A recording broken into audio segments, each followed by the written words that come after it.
Exercise 14.1 class 10th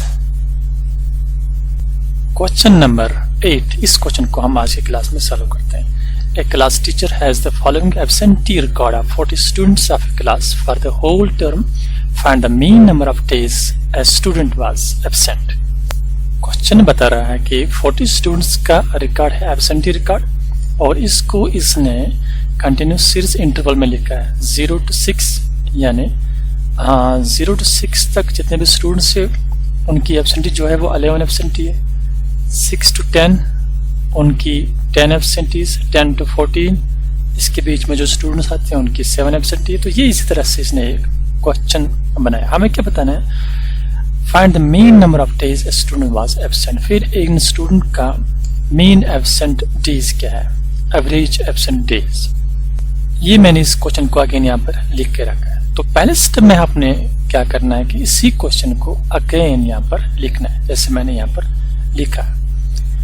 तो ये number of days, ये नंबर ऑफ डेज है, और नंबर ऑफ स्टूडेंट्स, ये नंबर ऑफ स्टूडेंट्स। इसके बाद आपने निकालना है क्लास मार्क, क्योंकि ये इंटरवल में है। क्लास मार्क कैसे निकलते हैं? 6 + 0, इन दो को ऐड करके 2 डिवाइड करना है। मैं यहाँ पर लिखता हूँ क्लास मार्क हम निकालते हैं इन दो को ऐड करने से। ये मैंने यहाँ पर 1 2 का निकाला, आप सबका लिख सकते हो। एग्जाम में आपको ये लिखने की जरूरत नहीं है, आप डायरेक्ट भी निकाल सकते हो कैलकुलेटर से। कैसे? इन दो वैल्यूज को ऐड करिए, lower limit upper limit, 10 + 14 divide by 2, सबको 2 से डिवाइड करिए, तो वहां से जो वैल्यू निकलेगा दैट इज क्लास मार्क। उसको हम एक्स से रिप्रेजेंट करते हैं, ये याद रखिए। ये नंबर ऑफ स्टूडेंट्स, ये फ्रीक्वेंसी, इसको एफ से रिप्रेजेंट करते हैं। ये मैं अभी आपको समझाता हूँ, ये DI क्या लिखा है मैंने। तो पहले हम ये क्लास मार्क निकालते हैं सबका। ये सबका क्लास मार्क हमें निकाला, कैसे ये मैंने आपको बताया। तो ये एग्जाम में आप ये एडिशन कर भी सकते हो, जरूरी भी नहीं है, आप डायरेक्ट कैलकुलेटर से भी इसको कर सकते हो। तो इसके बाद ये निकालने के बाद, XI निकालने के बाद, हम इसकी कैलकुलेशन की तरफ देखते हैं कि ये वैल्यूज क्या है। अगर 0 to 9 तक वैल्यूज होंगी तो हम उसमें डायरेक्ट मेथड यूज कर सकते हैं। जब भी कैलकुलेशन बड़ी हो जाती है तो हम या तो एज्यूम्ड मीन मेथड यूज करते हैं या स्टेप डिवीजन मेथड यूज करते हैं। तो जब कैलकुलेशंस आपके पास हो वो मिडिल बिटवीन आएंगे, ना ज्यादा कम ना ज्यादा बड़ी, तो उस टाइम एज्यूम्ड मीन हम यूज करते हैं। जब कैलकुलेशन ज्यादा बड़ी हो तो उस टाइम हम स्टेप डिवीजन यूज करते हैं, और कैलकुलेशन को इजी बनाने के लिए। तो आप इसको डायरेक्ट मेथड से भी कर सकते हो, एज्यूम्ड मीन से भी कर सकते हो, या स्टेप डिवीजन मेथड के जरिए से भी इस क्वेश्चन को कर सकते हो। अब मैंने यहाँ पर एज्यूम्ड मीन ही लिया, क्योंकि इससे मुझे आसान लगा कि ये इसके लिए शिफ्टेबल मेथड है। एज्यूम्ड मीन हम कहते हैं कि ये जो क्लास मार्क हमने लिया, इसमें से किसी एक वैल्यू को हम डिसाइड करेंगे कि लेंगे कि ये मीन है, एज्यूम करेंगे मीन। मैं यहाँ पर लेता हूँ, तो एज्यूम्ड मीन लेते हैं मिडिल बिटवीन जो वैल्यू, यहाँ पर मैं 17 को लेता हूँ एज्यूम्ड मीन। इसको मैंने A से रिप्रेजेंट किया, A मीन 17 को मैंने एज्यूम्ड मीन लिया। अब हमें निकालना है DI, डिविजन्स। तो डिविजन्स कैसे निकालना है? XI - A, यानी जो आपका यहाँ पर XI निकला है, इसको माइनस करना है इस एज्यूम्ड मीन से। ये जो सभी वैल्यूज आपके निकले हैं, जैसे 8 - 17, सब वैल्यूज को इस 17 से माइनस करना है। 12 - 17 यानी XI - A, XI के वैल्यूज को सबों को इस 17 से माइनस करना है। अब माइनस करते हैं 17 - 3, यहाँ पर अक्सर बच्चे गलती करते हैं, यहाँ पर माइनस ही बचा, -14, 17 - 3 -14, 14 नहीं लिखना है, -14 कंप्लीट लिखना है, क्योंकि -17 का जो है ये 3 से बड़ा है, इसका साइन माइनस है।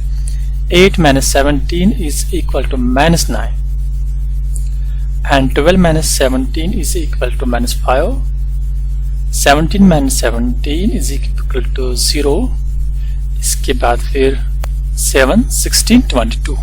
तो ये इन 3 को माइनस करके ये निकालने के बाद अब हमें और एक कॉलम निकालना है, that is FI into DI। FI is this column इस कॉलम को, ये जितने भी वैल्यूज है इनको इन वैल्यूज के साथ मल्टीप्लाई करना है। ये जो fi माइनस डी आई, जो डी आई हमने निकाला, डी आई ये है, ये डिविएशन है -14 -9 -5, इन वैल्यूज को इस fi के वैल्यूज से मल्टीप्लाई करना है। 10 into this -9 is equal to -90। तो ये आप इसको लिखने की जरूरत नहीं है, ये मैं आपको समझाने के लिए लिख रहा हूँ। आप एग्जाम में इसको डायरेक्ट कैलकुलेटर से कर सकते हो मल्टीप्लाई, लेकिन इस माइनस का यहाँ पर ख्याल रखना, माइनस नहीं बोलना चाहिए तो क्वेश्चन गलत हो जाएगा। 7 into -5, 4 into this 0 is equal to 0 and 4 into 7 is equal to 28। मैं इनको डायरेक्ट लिख सकता हूँ। 3 into 16 is equal to 48 and 1 into 22 is equal to 22। इसके बाद नेक्स्ट स्टेप है जो इम्पोर्टेंट स्टेप है, ये जितने भी नेगेटिव वैल्यूज है इनको अलग ऐड करना है और जितने भी पॉजिटिव वैल्यूज है इनको अलग ऐड करना है। ये इम्पोर्टेंट स्टेप है, इसमें इसको याद रखिएगा। अक्सर बच्चों को यहाँ पर ही गलती हो जाती है। ये इनको मैंने ऐड किया, ये -279 एंड पॉजिटिव वैल्यूज को ऐड किया, ये 98 है। अब इन दो को आपस में यहाँ पर सब्ट्रैक्ट या ऐड करना है। ये दो वैल्यूज जो है इनको आपस में माइनस करना है, क्योंकि अब आप खुद लिखिए -279 प्लस 98 इज इक्वल टू -181।